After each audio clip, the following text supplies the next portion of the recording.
So are the kids you work with typically from Eden Prairie or from other cities? Both. We have quite a population of kids that are out of district that go here, as well as kids that are in the district. Okay. So it's mixed, definitely. So would you say it's more like from like St. Paul, Minneapolis, or like other like suburbs? The kids that come in? Yeah. Well, Or just mostly other? Minneapolis. Yeah. Okay. There, we do have some kids here from St. Paul, but open enrolled, but just few individuals, not large quantities of kids. Okay.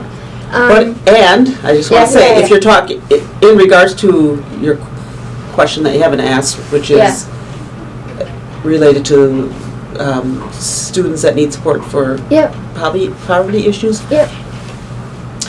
That population that I named, kids coming in from Minneapolis, kids coming in from St. Paul, kids coming in from other places, not all of those fall under that category. Okay. Okay. Yep. So do you think there is more poverty in Eden Prairie than most people would think? Absolutely.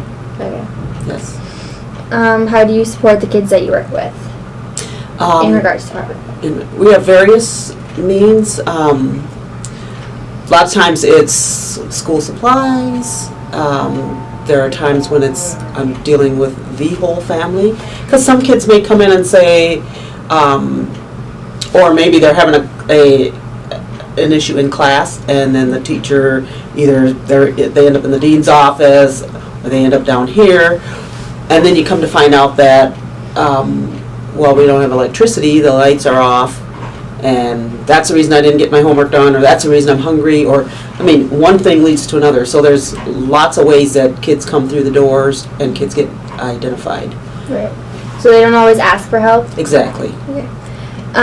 But would you say that the families are willing to help, like, they want you to help them, or they ask, or, like, when you help them, they accept it, or? Yeah, I would say so. Yes, Okay. most often. It's first identifying them. Like I say, it's not always them coming and saying, "Hey, I need this" or whatever. It's a lot of times it comes in sideways, like that student I just named. You know how the situation, how it started out in a classroom and then it filtered down. So a lot of times it comes in that way. Okay. Sometimes I have parents that'll just call and say, "Hey, this is my situation. This is what I need." My kid won't come in and ask, but this is what they need, you know, or this is what's happening at home. How do we have supports? And there are community supports that I hook families up with. Most frequently, FamilyLink. I don't know if you've heard of that, but they can look at the whole picture. If I have a family coming in where, excuse me, let's say single parent, mom's unemployed now, and the car broke down, and now I can't get to the various places I need. A place like Family can work with the single parent trying to find the job, the single parent trying to get their car fixed, the single parent trying to pay the bills. They can deal with it on a more global scope, as opposed to me having to. Yeah, you're more interested in the school, kind of? Well, I do support families outside of school, but a place like that is able to look at the whole picture. Right. You know, I can too, but they have more resources. You're more resources. responsible for the kid instead of the family. Yes. Although we do support families, so I want you to know that. Yep. That's perfect.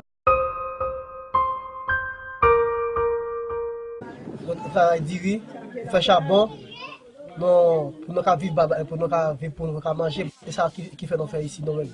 Since the 1980s, trade policies have lowered food prices and made it difficult for farmers. So to survive out here, they also sell charcoal, catch fish in the canal, and make salt. C'est bon bail qui presque bail comme on va gagner notre travail dans pays pour faire obligé faire. Nous avons besoin $10 pour nous acheter manger par jour. Ça presque on fera $10 presque pas capable manger deux fois, non? Bon, dire y a pas vendre. Si c'est pour dire pour faire ici pour vendre, pour construire un caille ou pas capable parce que si ma mettre là actuellement là la vendre 25 good. The only housing they can afford are the ones they build themselves. But even those cost $300 to build and melt every rainy season. Okay, so where did you go? I went to Haiti. We stayed in Port-au-Prince, Haiti. And what did you do there? We did a variety of different things. We worked on a water truck that delivered free water to the slums of Haiti. And we also helped out at several different orphanages in the city. And what surprised you the most? It surprised me some of the conditions that people can survive in. We went to Cité Soleil, which is the poorest slum in the Western Hemisphere, or even the world. And it's amazing how little people need to survive and the conditions that they grow up and live their whole life in. Is there a moment that you remember the most or something like that? Probably just driving in the first day. We ride in a tap-tap, so it's like a pickup truck. And then in the back there's benches, so you ride in the back of the truck. And as we pulled up, kids just came out of these concrete houses and just wanted our attention, because there just isn't they don't get the attention that kids get here in America. And all they wanted just was to be held and to be loved. Yeah. Okay, so what are some of the biggest issues you saw related to lack of resources? The biggest resource by far is water and the ability to get clean, fresh water.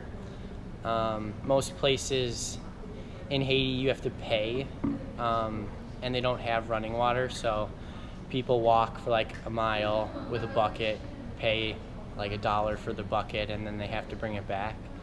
And so just the ability to get water and the price of it is probably the biggest resource